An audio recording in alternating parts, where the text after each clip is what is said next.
ছেলেদের মতন লক্ষ কোটি এবং স্বপ্ন সাজানোর জন্য একটা মেয়ে প্রবাসী হয় না। একটা মেয়ে নিজের শখের জন্য কোনোদিন প্রবাসী হয় না।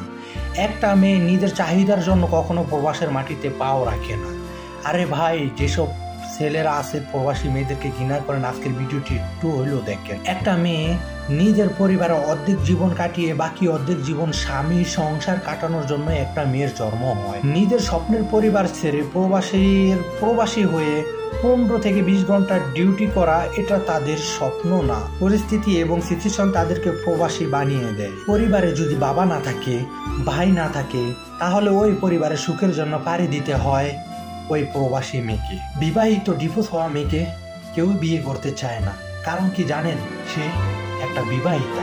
কিন্তু একটা ছেলে সাথে সাথে বিয়ে হয়ে যায়, কিন্তু একটা মেয়ের তো বিয়ে হয় না। তাকে বেছে নিতে হয় আমাদের মতন স্বপ্নহীন সেই প্রবাস জীবন। তার জীবনটা এমনিতে প্রবাসে যায়, বেছে নিতে হয় তাকে প্রবাসের কষ্ট দুঃখ, ছাড়তে হয় তাকে দুটি পরিবারের মায়া ত্যাগ করে সে হয়ে যায় প্রবাসী মেয়ে। যেসব প্রবাসী মেয়েদেরকে আমরা ঘৃণা করি, যেসব প্রবাসী মেয়েদেরকে নিয়ে আমরা স্বপ্ন দেখি না, আরে ভাই আমি সেলুট জানাই সেসব প্রবাসী মেয়েদেরকে, যারা পরিবারের জন্য, যারা নিজেরা ভালো থাকার জন্য প্রবাসের মাটিতে গিয়ে রাত দিন 24 ঘন্টা অন্য একটা পরিবারে সে দাসী হয়ে কাজ করে টাকা উপার্জন করে বাংলাদেশে পরিবারের মুখে হাসি ফোটায়।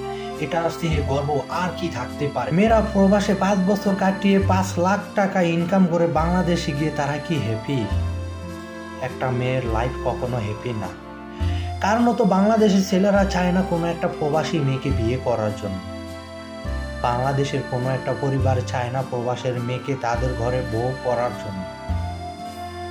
আরে ভাই, চিন্তা করে দেখুন, একটা প্রবাসী মেয়ের কষ্টটা বুঝেন। অন্য একটা দেশের কষ্ট করে নিজের দেশে এসে সে কোনো স্বপ্ন দেখতে পারে না। কারণ কি জানেন? কারণ দোষ একটাই, সে একটা প্রবাসী মেয়ে। যারা প্রবাসী মেয়েদেরকে ঘৃণা করেন, আরে ভাই একবার চিন্তা করে দেখুন, পরিস্থিতির শিকারে সে প্রবাসী সেই মেয়েটা সংসার করার জন্য 100-র মধ্যে 50% বিশ্বাস করে। কারণ তো সে জানে সে একজন প্রবাসী। যে মেয়েটা তার পরিবারের সুখের জন্য প্রবাসে আসছে, পরিবারকে সুখী রাখার জন্য। চিন্তা করে দেখুন, ওই মেয়েটা যদি আপনার সংসারে থাকে, আপনার সংসারটা কতটা খুশি এবং কতটা সুখ থাকবে আপনার সংসারে। বিধাতা মেয়েদের সৃষ্টি করেছে নিজের পরিবার থেকে অন্য একটা পরিবারকে সুখে রাখার জন্য, প্রবাসের মাটিতে পাও রাখার জন্য না। পরিস্থিতির শিকারে একটা মেয়ে প্রবাসী হয়। একটা মেয়ে প্রবাসী নিজেদের শখের জন্য না, ছেলেদের মতন লক্ষ কোটি টাকা কামানোর জন্য না, স্বপ্ন সাজানোর জন্য না। একটা মেয়ে খুব কষ্টের কারণে প্রবাসী হয়। আমরা যারা প্রবাসী মেয়েদেরকে ঘৃণা করি, একটু ভেবেচিন্তে ঘৃণা করি। একটা মেয়ের কষ্টটা কি এটা আপনিও জানেন না, আমরা কেউ জানি না। আমরা শুদ্ধ বাংলায় বলতে পারি মেয়েটি প্রবাসের মেয়ে।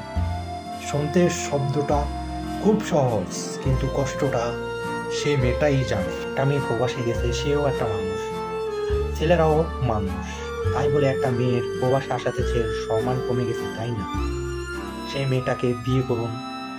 সে মেয়েটাই জানে সে কতটা কষ্ট মাঝে সে প্রবাস থেকে বাংলাদেশে আসে, কতটা স্বপ্ন। প্রতিটি মেয়ের স্বপ্ন থাকে একটি ভালো স্বামী পাওয়ার জন্য। প্রতিটা মেয়ে আশা করে স্বামী থেকে 1 গুণ আদর নেওয়ার জন্য। আমি বিশেষ করে বলতে পারি যে একটা প্রবাসী মেয়েকে বিয়ে করলে যদি আপনি 1 গুণ তাকে ভালোবাসা দেন, সেই মেয়েটি আপনাকে 10 গুণ ভালোবাসা দিবে।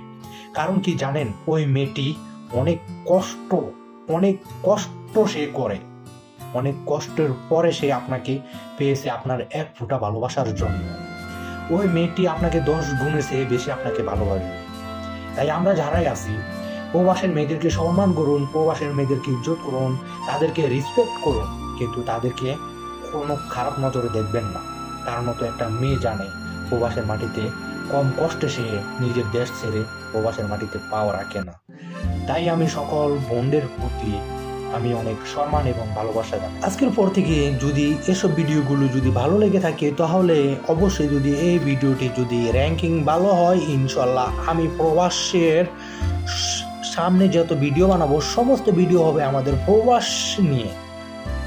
তো এই প্রবাসের ভিডিওগুলো বানাতে আমাকে একজন বলেছে, এবং কি এই প্রবাসের ভিডিওগুলি আমিও দেখেছি ইউটিউবে ঘাটাঘাটি করে। এইসব ভিডিওগুলি অনেক ভালো চলে। যদি এই ভিডিওটি ভালো লেগে থাকে, যদি এই ভিডিওটি র্যাঙ্কে যায়, তাহলে আমি প্রবাসের ভিডিওগুলো আপলোড করব আপনাদের সবার মাঝে।